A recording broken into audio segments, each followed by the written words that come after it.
introduce Dr. Christopher Arges, who is an assistant professor in the Department of Chemical Engineering at Louisiana State University.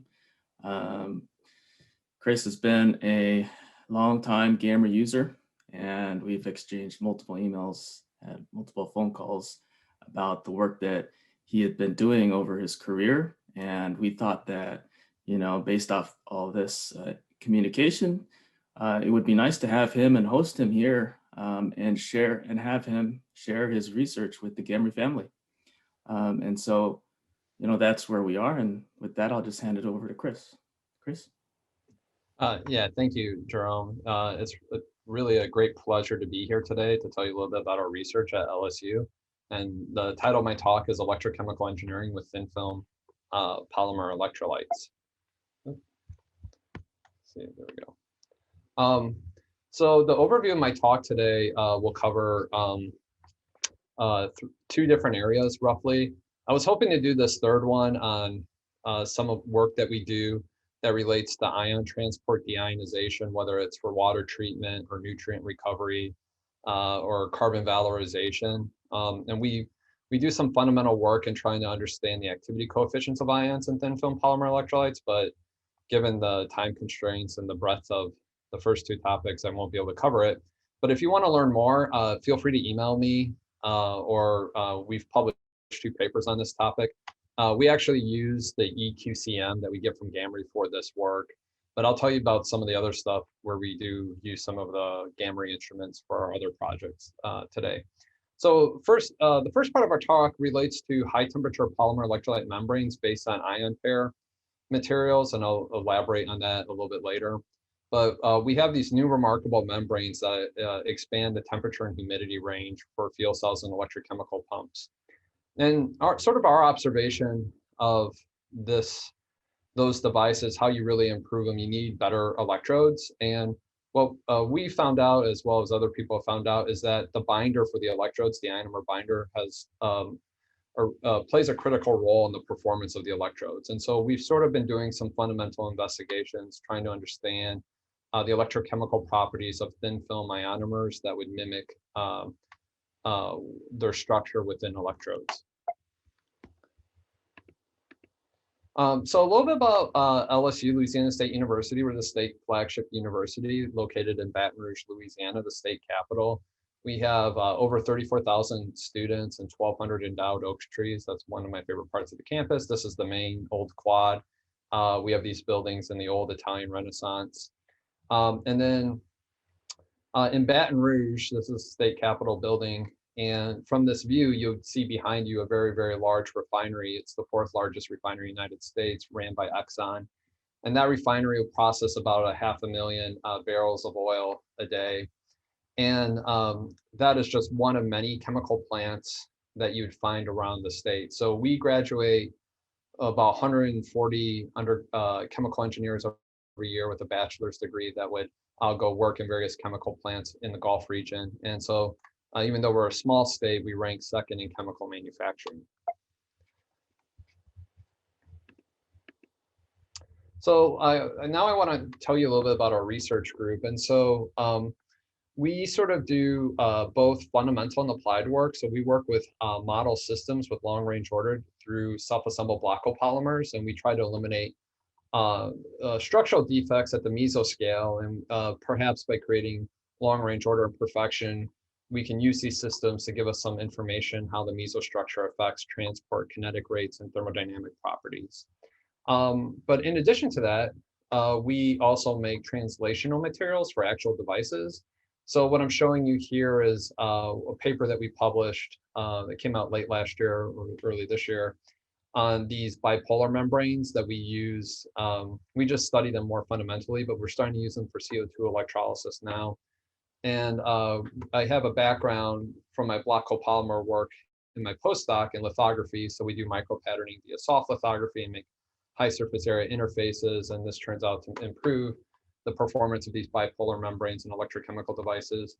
We also make porous ionic conductors. These are ion exchange resin particles, so that are immobilized with an ionomer binder that's often used in fuel cells. And so we've used this for water deionization. This is a paper that came out last year in Nature's NPJ Clean Water.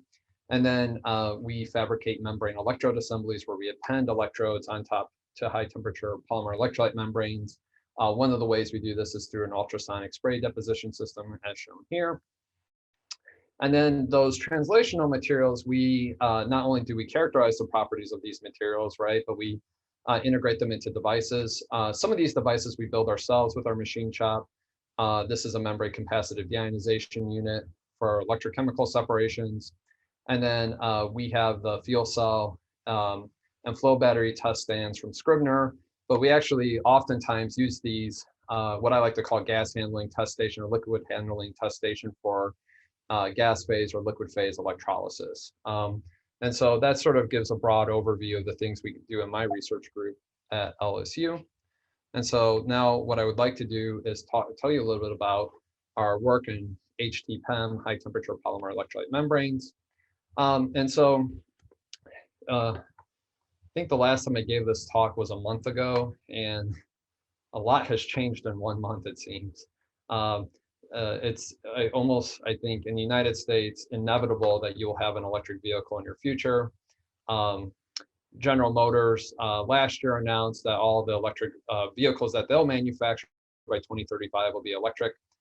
Tesla is quite remarkable. Within a decade, a startup company has now become the most valuable car company. I mean, I know that's through stock, you know, it's stock performance evaluation, but they're doing quite well, needless to say. And then some of our work we do with Toyota.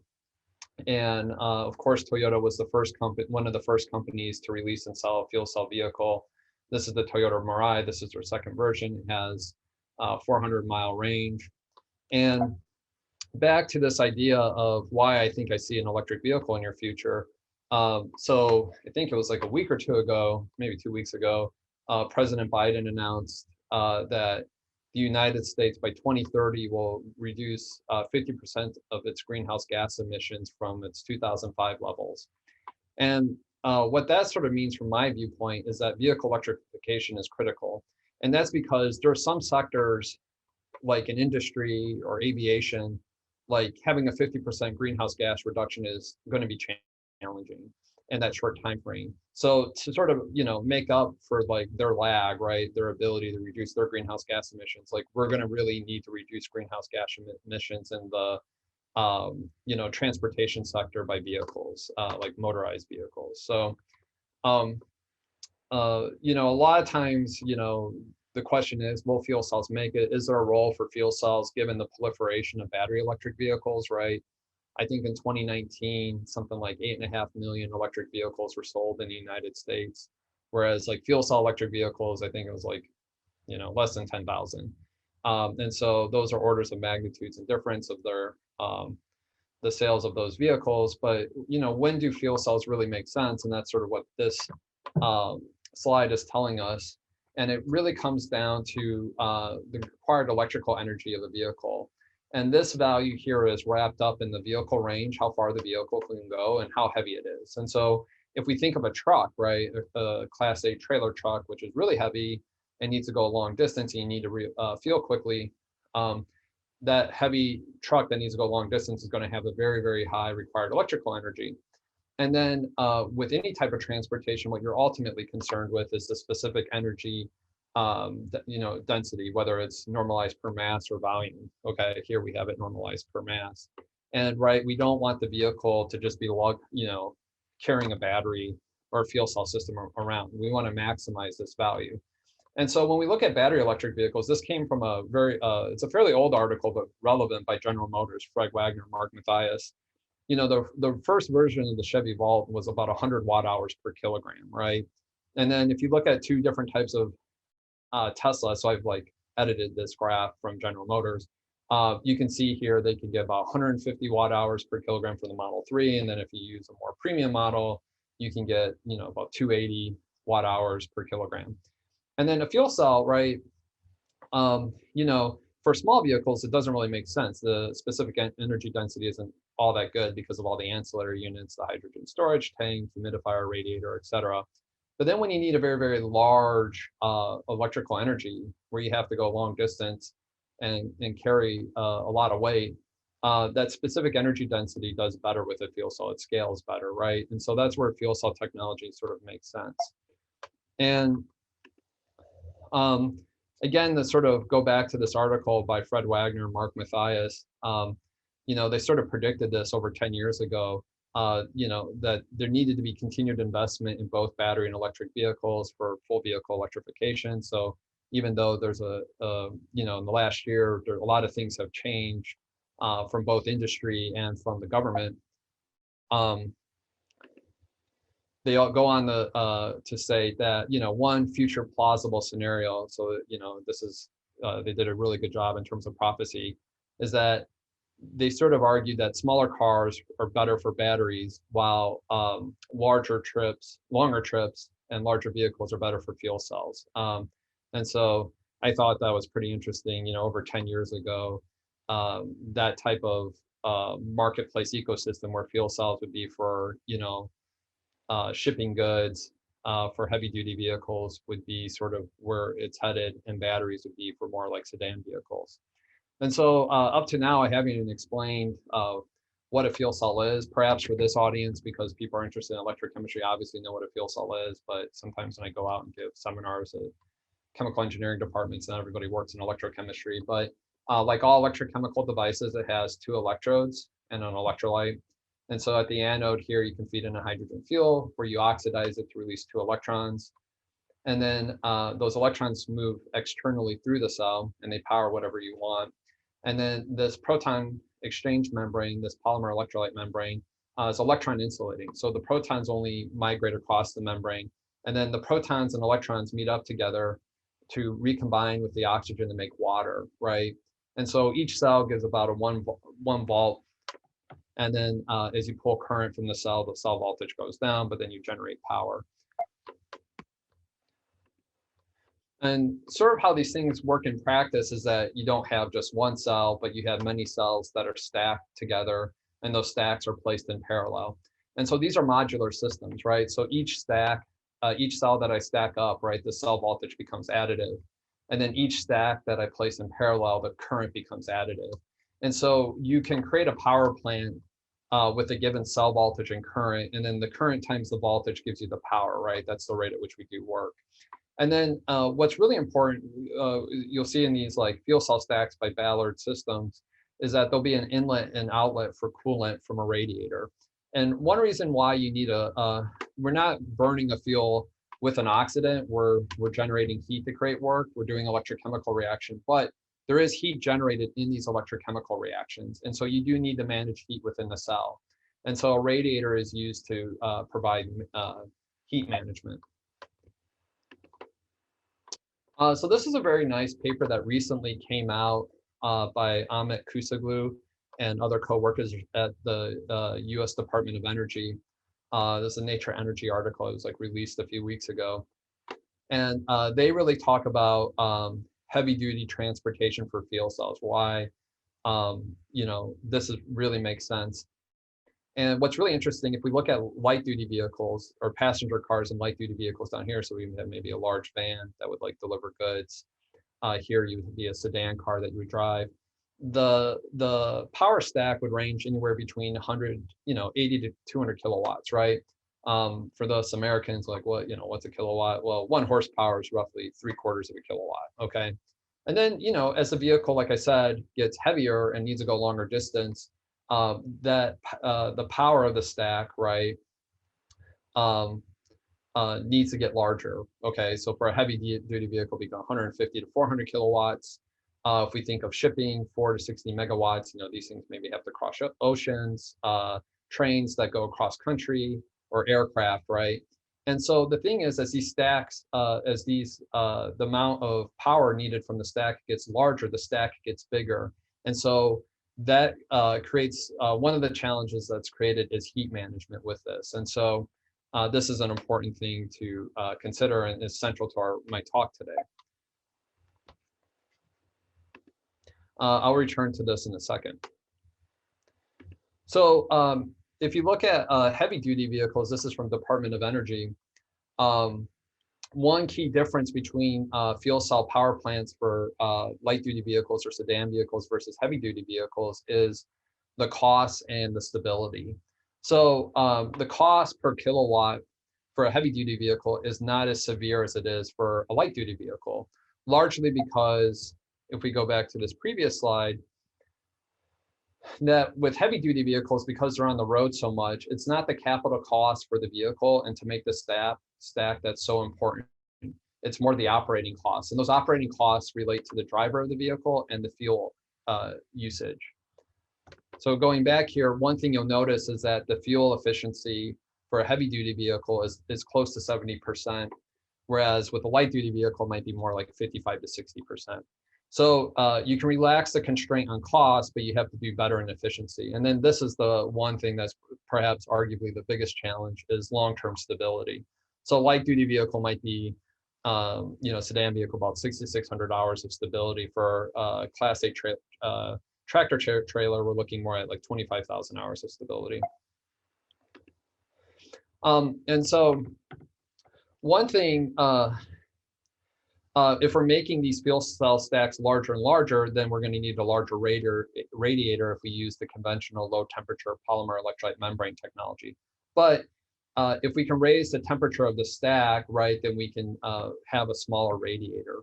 And so why do we get a smaller radiator when we raise the temperature of the stack? And that's because of good old classical heat transfer, right? So your heat rejection is the rate of heat rejection is proportional to the temperature gradient, right? And so when we operate the stack at a higher temperature versus the environment, that delta T goes up, and so your Q will go up, right?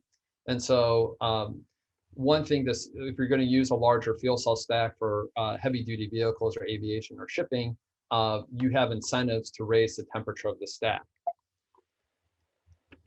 So what's the big deal, right? Like why can't we just raise the temperature of the stack? And that's sort of limited based on the polymer electrolyte membrane and binder materials within these fuel cell devices. And so the most commonly used material is Nafion or a version of Nafion. These are called perfluorosulfonic acid groups. And so this material, you have like a PTFE, polytetrafluoroethylene backbone with an ether side chain that's fully fluorinated with a terminal sulfonic acid end group, right?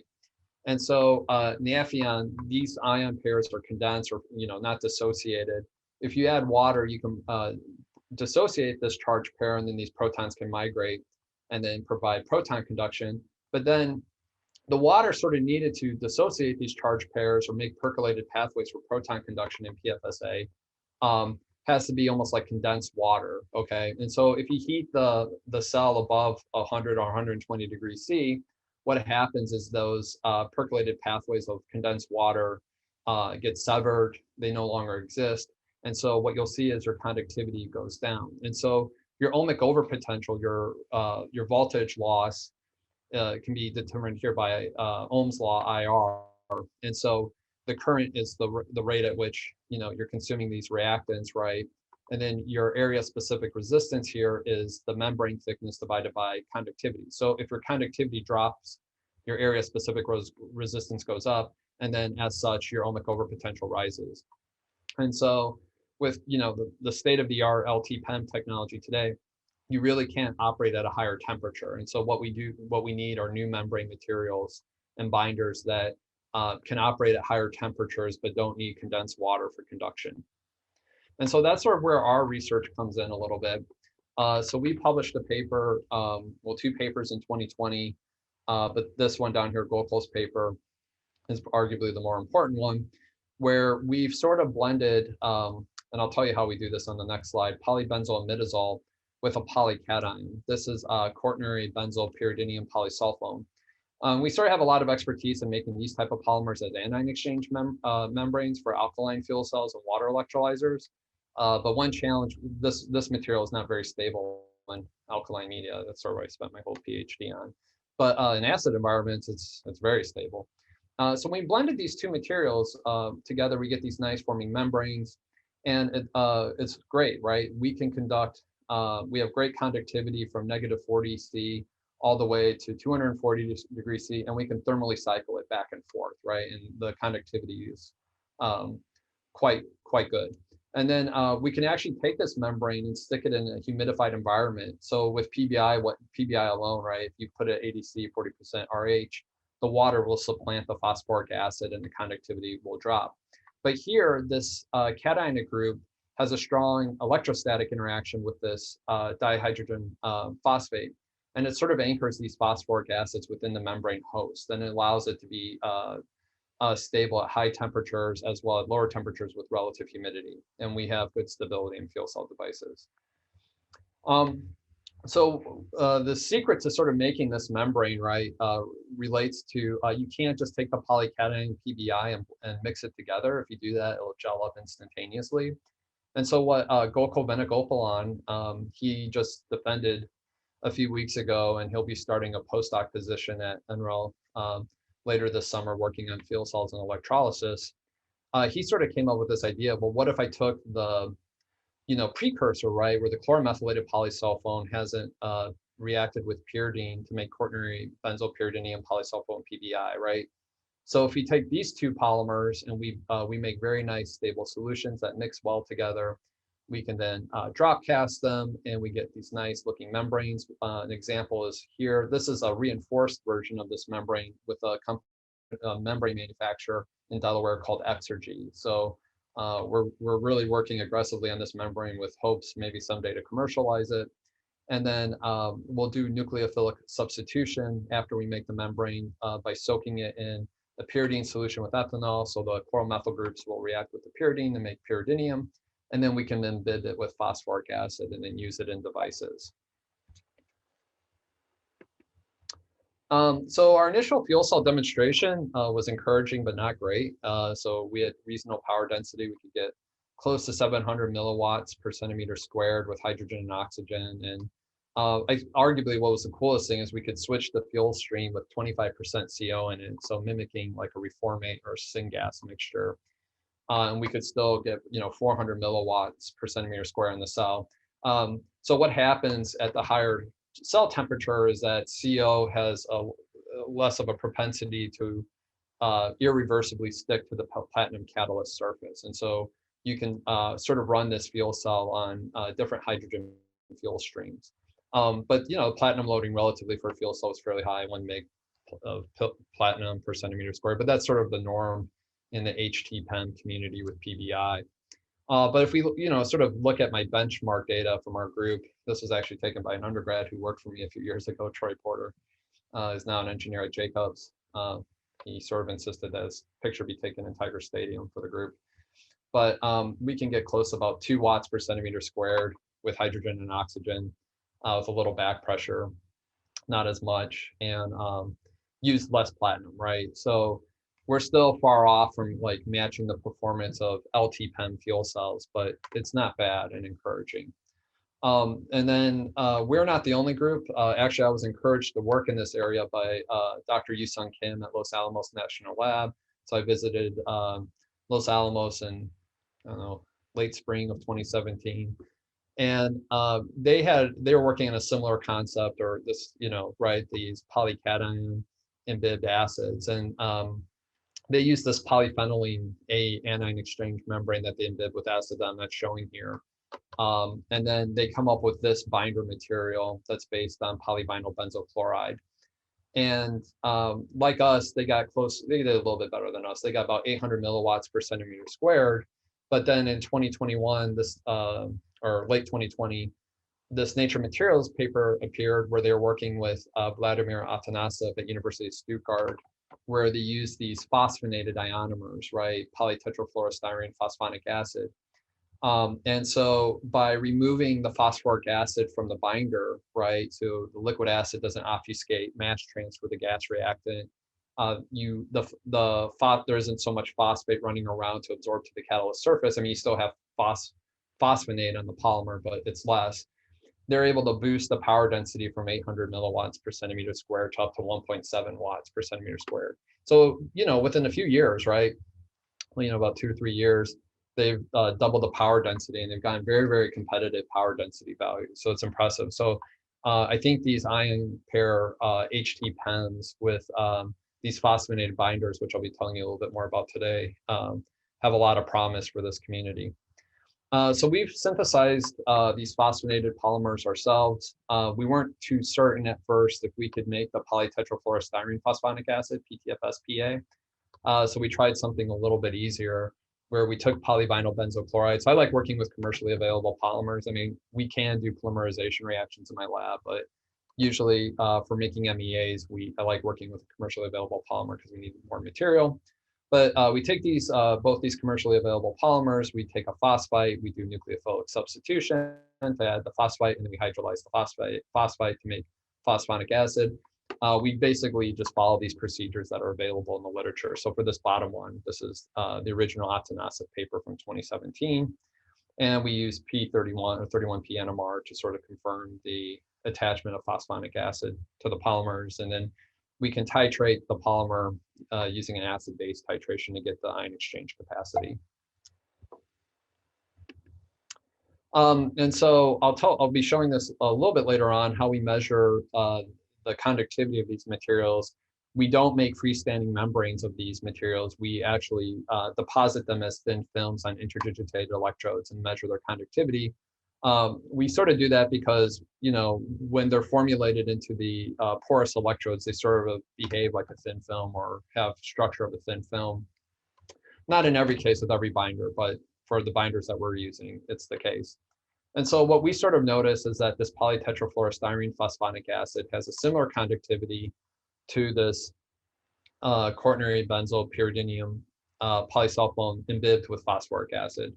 So that's good, right? So we can have a binder that has no liquid phosphoric acid, but give very similar proton conductivity.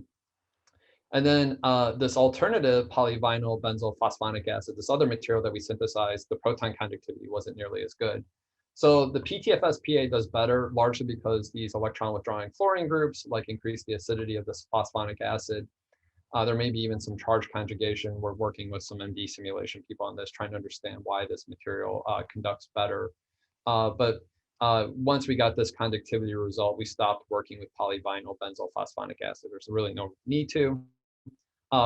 Additionally, we threw this thing into TGA and looked at the thermal stability, and PTFS-PA has very, very good thermal stability. We don't see an onset decomposition temperature to 300 until 340 degrees C. So that temperature is much higher than what we would use within the cell. And so very similar to Los Alamos, we can take the same membrane, same catalyst loading, you know, same catalyst, platinum on carbon, right? Same loading, same gas flow rate, same gases, same cell temperature, relatively same back pressure. And what we increased our power density from 680 milliwatts per centimeter squared to 910 milliwatts per centimeter squared. And then when we look at the impedance analysis taken on this fuel cell, right, we see that the high frequency resistance, because the same membrane are about the same, we've gotten a little bit better. Before it was about 15 milliohms per centimeter squared, it's now closer to 10. But our charge transfer resistance really went down. It went down from about 0.07 or 70 milliohms per centimeter squared to 30 milliohms. So we cut our charge transfer resistance in half by just switching the binder. And so the binders have a really profound impact on the fuel cell performance. And so this is sort of a segue into our second talk. If the electrode ionomer binders are so important, you know, how could we study these materials more fundamentally as thin films? And so that's what I'll tell you about. And it's important to note that, you know, for the longest time with HT-PEM, right, the same membrane chemistry is used as the electrode binder chemistry. But the properties for the membrane and binder might not need to be the same, okay? And so if we think of a membrane, right, a membrane separator for a device, we don't want high gas crossover, right? That leads to mixed over potentials, okay? It needs to separate the two electrodes, right? So it needs to be mechanically robust. It can't form any pinhole formation, et cetera. Especially where you have condensed water or a lot of water and then dry out, it needs to be mechanically robust under humidity cycling.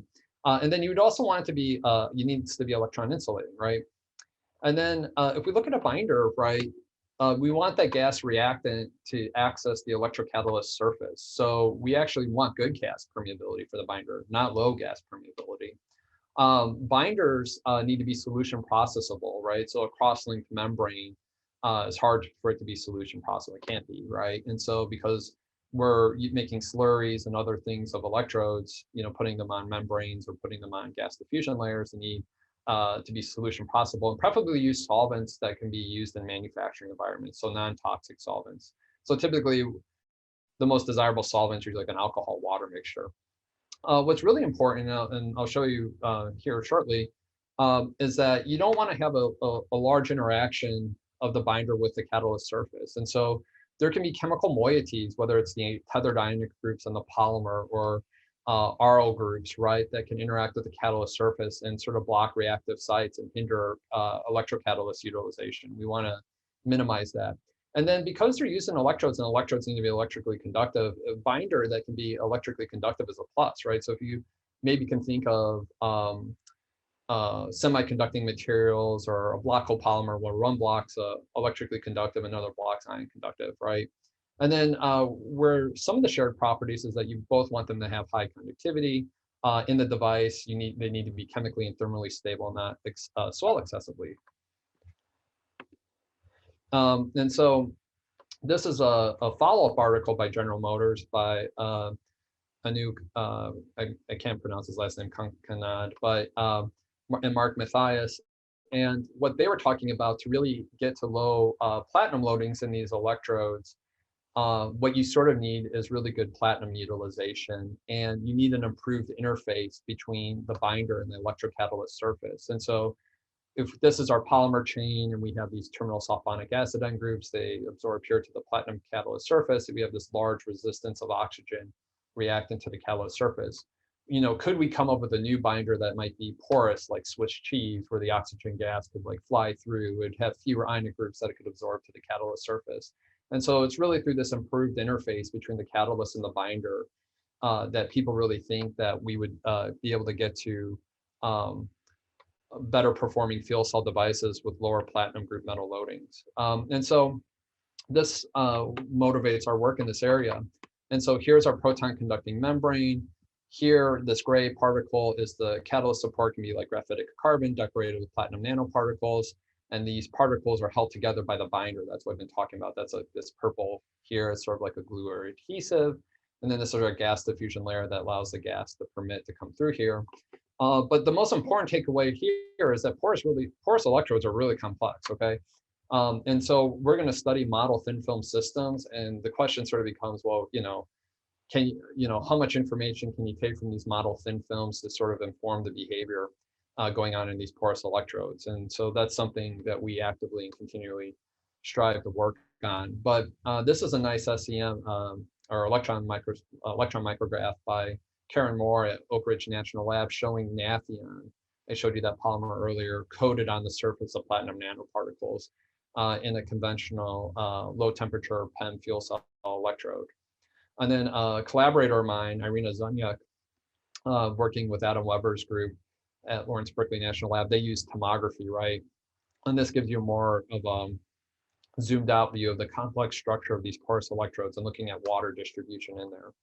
So even though I'll be telling you about model thin film properties today, just bear in mind that we're still trying to figure out whether we can correlate those properties to what's going on in the porous electrodes. And I'll show you later that we think that it can, that we do get some properties we measure as thin films that line up within an order of magnitude and qualitatively with the trends we see in porous electrodes. So it is exciting. So we're not sort of the only first group to do this. Canal Caron's group, working with Adam Weber and Mike Hickner, and Miguel Modestino, he's at NYU, he sort of works on this currently.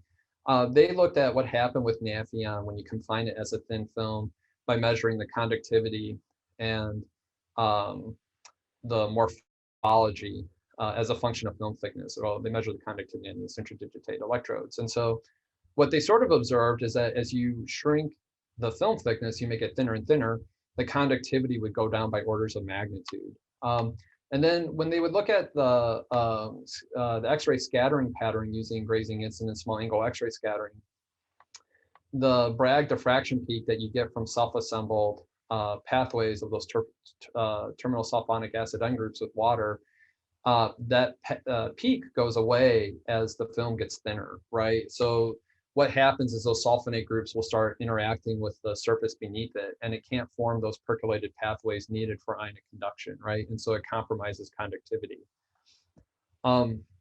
So what I showed you before, remember, was that conductivity data, right? So we do these measurements ourselves. So we make these interdigitated electrodes in our clean room nanofab facility using conventional optical lithography. It's nothing complex. It's, you know, probably the way computer chips were made in the early 90s or before. And we load them into this humidity cell here where we can control temperature, humidity, and different gas reactants. We use ellipsometry to measure the film thickness, and we can control the film thickness through the spin coating method, the concentration during spin coating. And so these conductivity values are much higher than naphthalene, but that's largely because none of these polymers required self-assembled percolated pathways for conduction, right? These are random copolymers that form a hydrogen bonded network within the film that for proton conduction. So that's sort of nice, right? Like, okay, we can measure the conductivity of thin film polymer electrolytes in the electrodes. But what I told you about before is like conductivity is one aspect, but it's arguably not the most important. The binder can affect the the redox kinetic rates as well as the gas transport, and that's what we really want to go after. And so, could we measure how these binders affect those parameters of reaction kinetics and gas permeability? And then could we do it right without liquid supporting electrolyte, right? Or fabricating MEAs, membrane electrode assemblies, right? If you make an MEA, of course, you can do a lot of correction to the cell polarization data and get it, and, you know, or do fancier things like putting reference electrodes within, you know, these zero cap cells, but that's sort of arduous, right? And then if you did it in a rotating disc electrode supporting liquid electrolyte, that supporting liquid electrolyte can mask a lot of the interfacial resistances and not really give you the information that you really want to get after, right? Which is the reaction kinetics and gas permeability. And that's where we're going here in this next part. And so, and it's really driven by the fact that, you know, right, we can make these conductivity measurements. It's sort of cool to see how thin films and the different material chemistries affect conductivity, but it really has a small impact on fuel cell performance. And I'll show you some of the current distribution modeling we've been doing with my collaborators, Professor Jose Ramonoli, and a grad student I work with, Luis Brucheno and Mena. And so this is a polarization curve here that relates cell voltage versus current, and I've showed you this previously. And so the difference between maybe your open circuit voltage and you know, the theoretical can be captured by the partial pressure of gases, maybe if you have a little bit of hydrogen crossover, mixed over potential, and a function of temperature.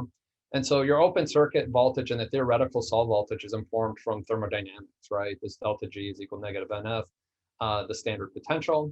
And then this current density value here, you know, for those chemical engineers in the audience, can be related to the total molar flux of how we're consuming those reactants, right, through Faraday's law. All right. And so then as we pull current from the cell, we get this initial steep drop, right? And that drop largely relates to the reaction kinetics in the system, what is known as the activation over potential, okay? And so this activation over potential, we can use Butler-Volmer kinetics to describe it. And there's a contribution from both the anode and the cathode. In this paper that we published, we were able to use a 0D steady state model for this whole pole curve. But what we sort of captured from the data was the concentration of carbon monoxide that would affect the polarization behavior, right? And then important parameters in the Butler-Volmer reaction kinetics is these transfer coefficients alpha, and then also these exchange currents. The exchange current density is a proxy for the reaction rate coefficient.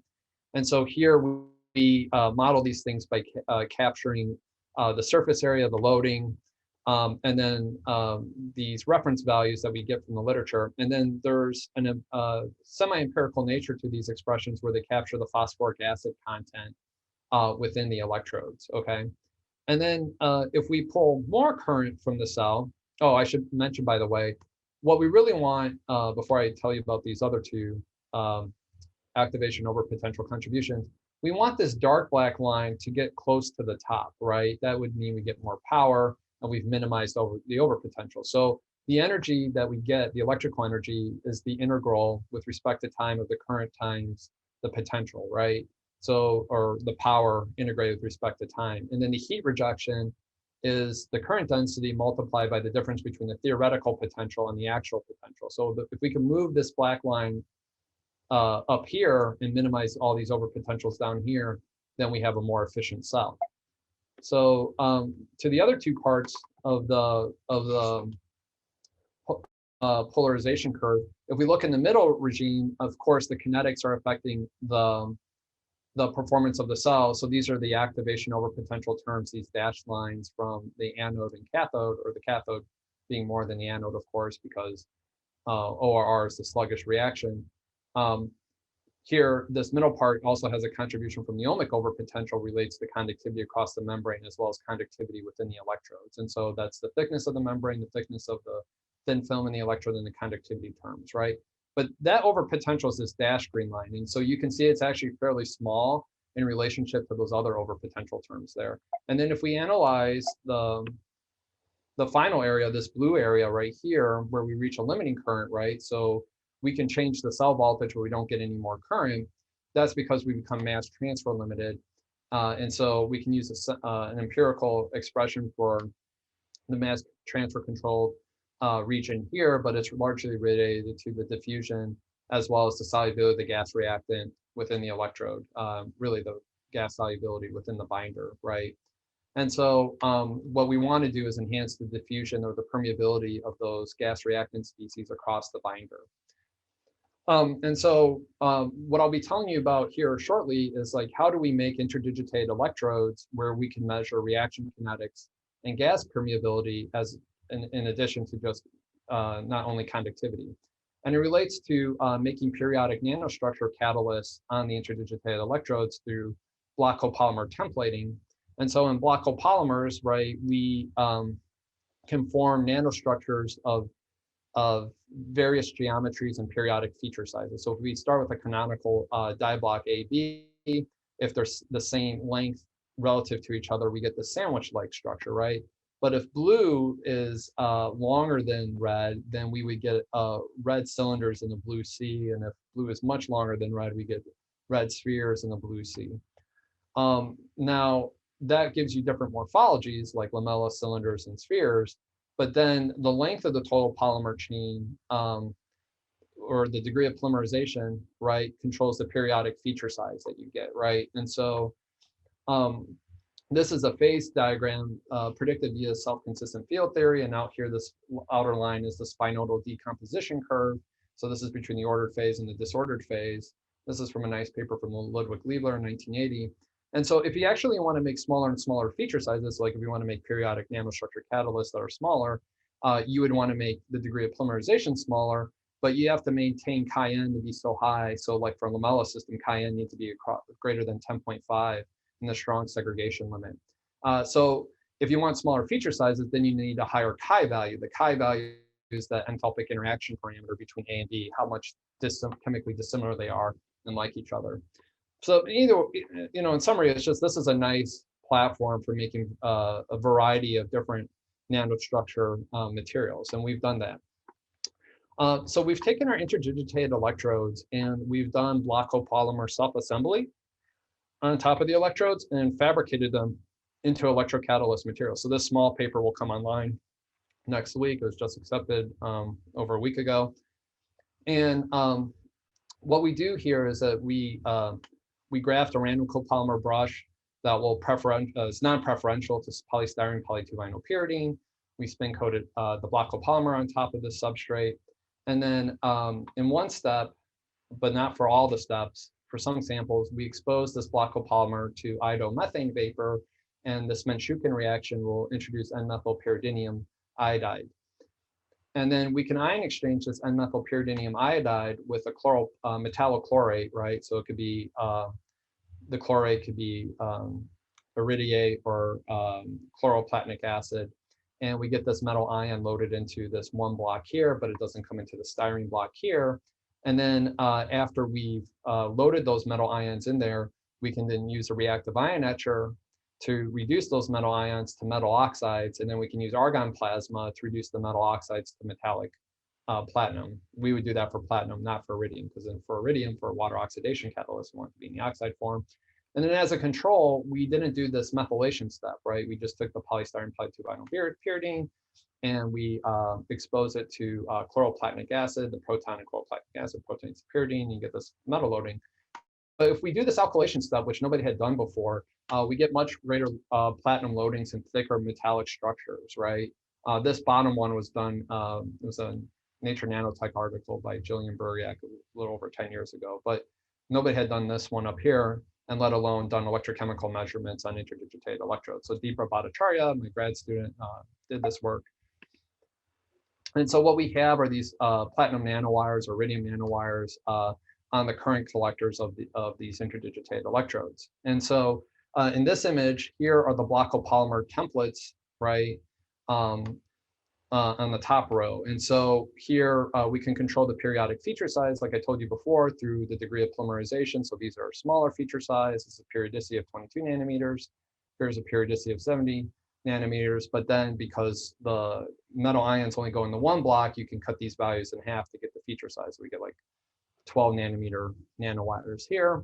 And then if we use those non-alkylated block copolymer templates, right, these are the corresponding platinum nanostructures that we get on the interdigitated electrode. These are standing cylinders, these are not lamellae.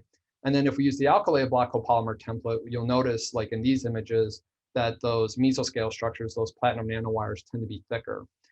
And then what we do is use grazing instant small angle X-ray scattering. This is done at the advanced photon source. We see that the block copolymer template scattering pattern is transferred into the metallic nanostructures. We see the different Bragg diffraction scattering peaks with the same Q spacing. And so the structure of the block copolymer template remains intact when we turn it into these periodic platinum or iridium nanowires over a large area. And then we use XPS to sort of monitor the evolution of the structure. So this is the chloroplatinate that's in the block copolymer. This is after the reactive ion etching step with oxygen plasma, so we get platinum oxide. This is after we've etched with argon plasma to get platinum. And then we see that the carbon from the block copolymer template goes away through the various etching steps. And then if we change the metallochlorate to iridium, right, we see this as the iridium chloride. And then after exposure to oxygen plasma, we get iridium oxide, which is a good water oxidation catalyst for water electrolysis. And then if we were to take a zoom out picture, right, we see this nanostructure, platinum nanowires over a very, very large area. And if we look at the FFT, we get several different halos and peaks indicating long range order. What's sort of nice about having these structures being so periodic, we can actually use image J to sort of determine the perimeter, the 2D surface area from these electron micrograms. And then we can use an atomic force microscope, right, to get the height images. And then using this, the surface area from processing the SEM as well as the height from AFM, we can actually get the actual surface area of our catalyst. And then in another experiment, which I won't show you today, we do microwave digestion with aqua reagent and an ICP OES to quantify the platinum ions in solution, and then we can back calculate that to the platinum mass loading per area. And so we can get very, very direct measurements of the mass loading and surface area without having to do an electrochemical experiment with hydrogen or CO stripping. And so we are really interested, okay, you know, would these structures work, right, when they're on these interdigitated electrodes, and they do. If we put a drop of perchloric acid on the IDE, and this interdigitated electrode here has iridium oxide. So it's a platinum current collector, okay, with iridium oxide nanowires on the surface. So if you look at this IDE where we put no bias, it looks identical to this bare IDE, which just has a platinum current collector. There's no nanostructure on the surface. Then if we put 2 volts on this interdigitated electrode, we get a ton of bubbles being formed from water splitting. Whereas this bare platinum IDE, where there's no iridium, we don't have that good water oxidation catalyst, we only get a few bubbles being formed. And then if we look at the CV, right? I'll show you the current density values here or the voltage values here shortly. That goes up to 2 or 3 volts. That the current density we get with the IDE with the radium oxide nanostructures is substantially higher. I don't like working with perchloric acid, so I substituted that perchloric acid with a NaFeM polymer electrolyte film. So we put a thin layer that's roughly 10 nanometers through spin coating. We then load that into our environmental chamber, and then we feed in water vapor. So this is water electrolysis with vapor now, no liquids. And what we sort of see here in this bottom current versus voltage curve, right? We see onset potentials that occur north of the 1.5 volts. So there's chloride in these salts, and I think that's sort of hurting our kinetics, but it's still pretty, promising that we can discern differences in reactivity based on PGM type. So the platinum nanowires tend to do better than the platinum nanowires. And then if we have platinum nanowires on the gold current collector, gold isn't very good for HER. Platinum's not all that great for water oxidation. The performance gets worse. And then obviously, if we have the IDEs with no nanoscale catalyst from the Blockle polymer templates, the current response isn't all that great. And then if we look at a different reaction, such as a hydrogen pump, where we do hydrogen oxidation as well as hydrogen evolution, right? We use a gold current collector as opposed to a platinum current collector. And we do a control experiment where we took a bare gold IDE with hydrogen, and then the current density is really poor because NaFeM creates this acidic environment, and gold is very, very bad at HOR, HER, and acid. And then if we take the platinum nanowires on the gold IDE, but we feed it nitrogen, we get a very, very low current response, right? So you wouldn't really expect to really see anything, quite frankly. And then if we took the IDEs with the platinum nanowires with different mesoscale morphologies, I'll tell you what those are here in a second, we can discern reactivity differences based on the mesoscale structure, which is really cool. And then if you look at the current density, the absolute values for the non-alkylated templates versus the alkylated, so those alkylated templates gave us thicker structures and taller structures, we almost have an order of magnitude or 5 times higher current density response for a given voltage over the non-alkylated system. So that alkylation step really makes a difference.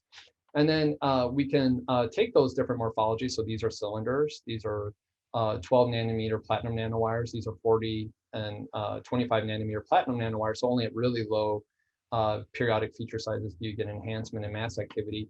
We can calculate the mass activity values. And so these fully colored bars relate to these alkylated templates under here, whereas these shaded bars correspond to these non-alkylated templates. And then we can plot mass activity versus specific surface area activity. And what sort of was really interesting, what we're still trying to investigate, is that the cylindrical mesoscale morphology gives a higher mass activity, even though it has a lower specific surface area, which is sort of was a little surprising to us. Like this value makes sense to us because this had the highest, for the lamellae forming system, the highest surface area. And then thus it would have a greater mass activity. It has better platinum utilization. Okay, so can we take this platform to now maybe study the electrochemical properties of ionomer binders? And I know I'm running out of time, so I'll try to wrap this up here in a few minutes. So what we've done is take those nanostructure catalysts and put the different various binders on there and run hydrogen pump, HOR, HER. And so you can see here with the PTFS-PA, we get a very, very much higher current response than the acid embed polycation. And then we can actually model the system using that current distribution analysis I showed you previously, and it fits really well. And then if we, what we can do from this linear regime, following a procedure by Nairlin and Gas Tiger, we can sort of get like what we call like an experimental observed exchange current. It's not the true exchange current because we're looking at both reactions on the IDE. But the exchange current for the PTFS-PA, you can see is much higher, right? This idle current. And then when we increase the temperature, it goes up, but it's the increase in the exchange current as a function of temperature for the acid embed polycation is quite small or negligible. And then if we look at the limiting current of those IV curves, we see that the permeability goes up for the hydrogen across the PTFS-PA binder as opposed to the acid embed binder. So the bottom line here is this removal of phos acid from these binders enhances the reaction kinetics and gas permeability, which is what we expect, and it explains our polarization data that I showed you earlier in our fuel cell, which you see here again. And so now that we have the information on the anode side and the membrane, we're still working on the cathode side. We can fit our this is what we showed you previously. This is our newest data now. we can fit our polarization curve, and then we can isolate those individual over potential terms that relate to reaction kinetics, ohmic transport, and gas reactant transport. And the biggest gain we see by adopting this binder is that we have a substantial drop in the activation over potential. So removal of the phosphoric acid from the binder, from the electrode layer, reduces the polarization in the electrode layer. Here, the overpotential due to concentration polarization is also reduced. But if you look at the ohmic overpotential, largely because the membranes are the same, the conductivity of these two materials are the same, it doesn't change all that much. And so the benefit of using this type of binder over this one is really relates to the kinetics and the gas permeability. So I'm gonna just wrap this up here. I mean, we've studied these in hydrogen pumps with the two different binders. What is really cool, we're running a 100-hour stability test with this current booster in Gamry potential stat 8-channel. This is the most important instrument in my group. But we have the best H2 pump data for HT-PEM out there. We can pull an amp at 1 amp per centimeter square at 50 millivolts. And we're doing a lot right now on long-term stability for gas separations and compression, which I can't share with you today, but hopefully we'll have some stuff coming out on that over the next few months. And then back to this idea, you know, could we take the information from the IDE to inform what's going on in the MEA of an H2 pump? And when we look at the gas permeability data from the IDE with the MEA from the H2 pump electrolyzer, it's within the factor of 2 to 4, right? The values. If we look at those exchange current density values where we normalize it per platinum loading, it's within a factor of 5 to 10. And so our argument is that IDEs are a high throughput, cost-effective platform for DAOs selecting the right binders for MEAs. They use 100 times less platinum, a smaller amount of binder, and they don't require bulk membrane or cell testing hardware. So that's why we like using them. And we think this hydrogen, why we're working on this is just this broader use of hydrogen in the US economy, whether it's making ammonia for fertilizer, metal production, grid scale energy storage, et cetera. I'm going to skip over the machine learning part. We'll just go to my conclusions. Model thin films of electrocatalysts and polymer electrolytes are used for establishing structural property relationships and generating a large library of data, materials data that we're using really for machine learning right now. So we had a paper on this topic come out early this year. We have another one in preparation where we're using transfer learning, field shot learning, so we can fit all that Los Alamos fuel cell data with the machine learning model because we trained it with our existing data. We had to do nothing, quite frankly. It just recognized the data and knew what to do with it. And then we're going to do this for optimization. And then we really think this is important for the rational design of electrodes. Electrodes are critical to the performance of these units. And what we're hoping that this data, both at the materials level as well as the device, will accelerate the machine learning tools that we can use to help inform the design of new materials that enhance performance. So with that, I'd like to thank you for your attention. I know I'm a little bit over, but I want to acknowledge the U.S. Department of Energy for funding this work, the students who did this work, mainly Gokul Venugopalan, who just recently graduated, Deepa Bhattacharya, Subarna Kol, and Luis Briceño Mena, who was co-advised or advised by Professor Jose Ramanoli. And thanks to Joe Strotska at the Advanced Photon Source for the GI-SAXS, and then Yu-Sun Kim for encouraging me to work in this area. He's a volunteer partner in the DOE award, and Hung Fei Jia, another volunteer partner in Bam Dunbar, who's working with us on reinforcing the membranes. So that's it. Thank you for your attention. I'd be happy to answer any questions.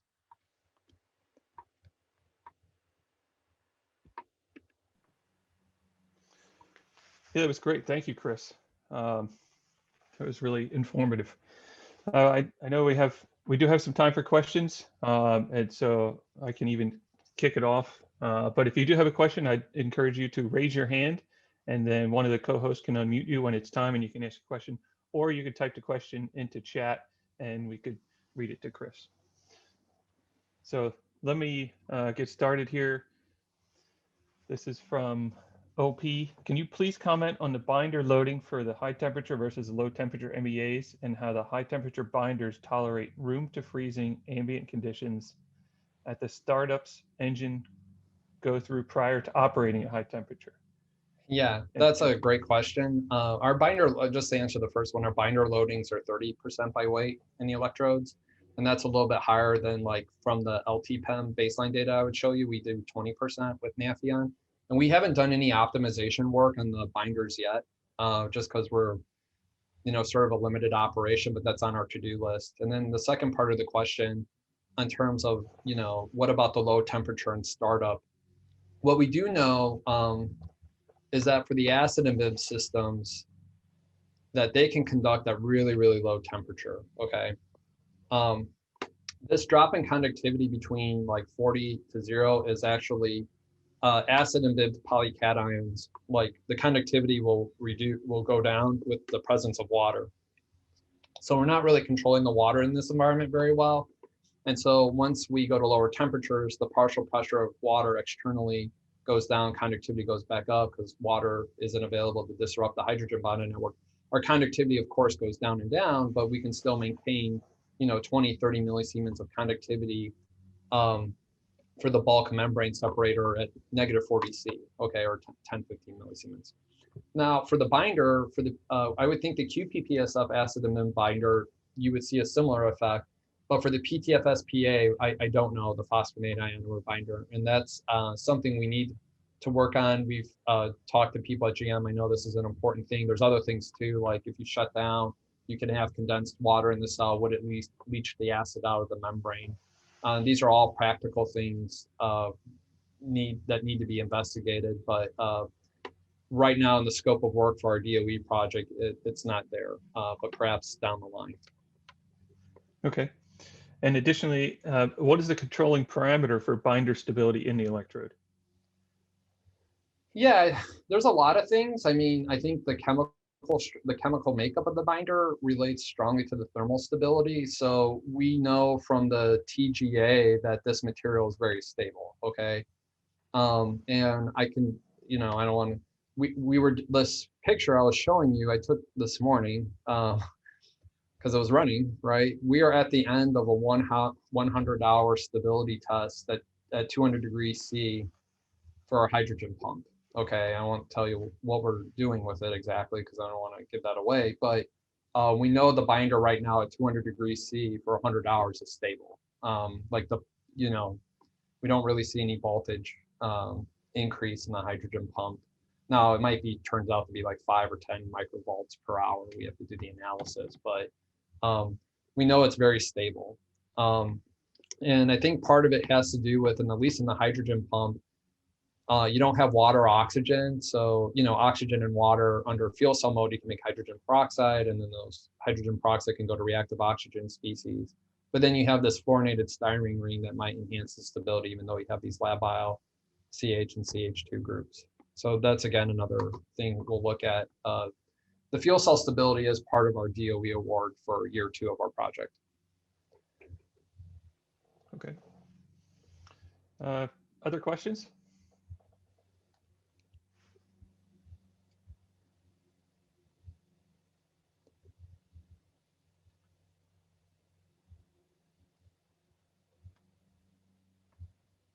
I know Jerome had one. Jerome, do you want to ask yours?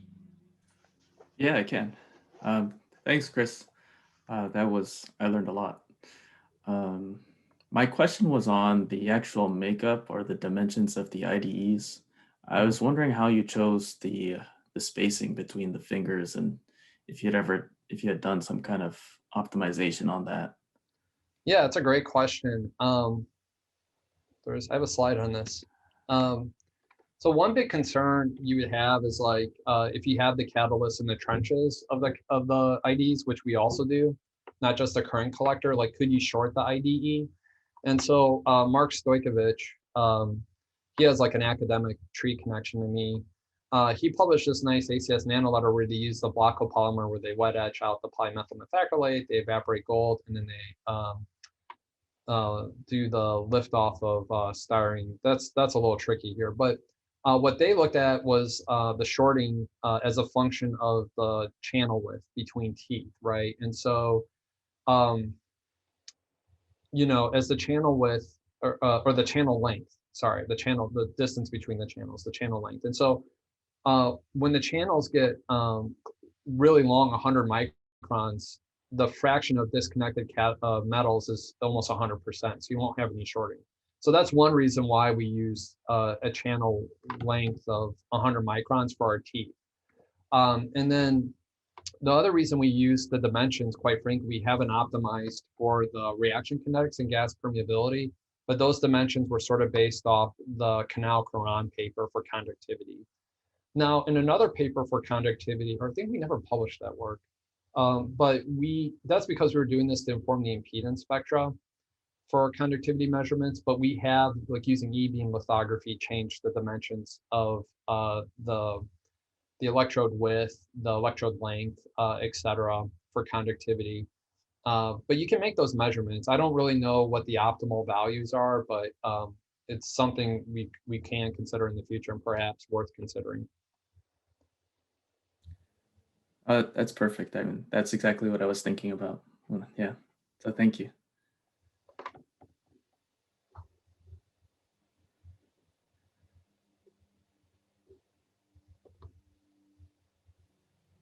Okay, do we have, I did have another question, but not technically related to the material, but somebody was wondering if your PowerPoint slides would be available. Yeah, I mean, they can the only thing was just this material advances paper hasn't come out yet. I mean, like we submitted this revision, so it was like a little dicey for me to, so I might not share that part, but the other parts that are all published, I'll amend and I can share it. Just, I can maybe send it to you, or that person Yes. can contact me, either one. Yes, if you send it to me, then we can make it available. I would appreciate that very much. Okay. Thank you. More questions?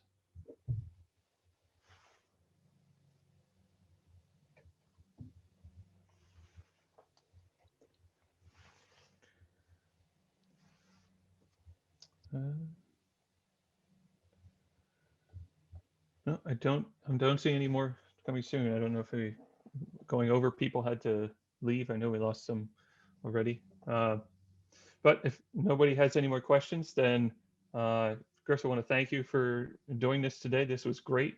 It's really nice to see some, I'll call it hardcore electrochemistry here. I know it's electrochemical engineering, but it's also nice to see the underlying theory develop too. So with that, I wish everybody a great day, and look forward to our next webinar that should be in just a few more weeks. Yeah, thank you, Andrew. Thank you, Jerome, again for the invitation and for everybody's questions. It was nice sharing my work and the discussion. And again, feel free to reach out to me if you have any questions. I'm happy to discuss. Thank you.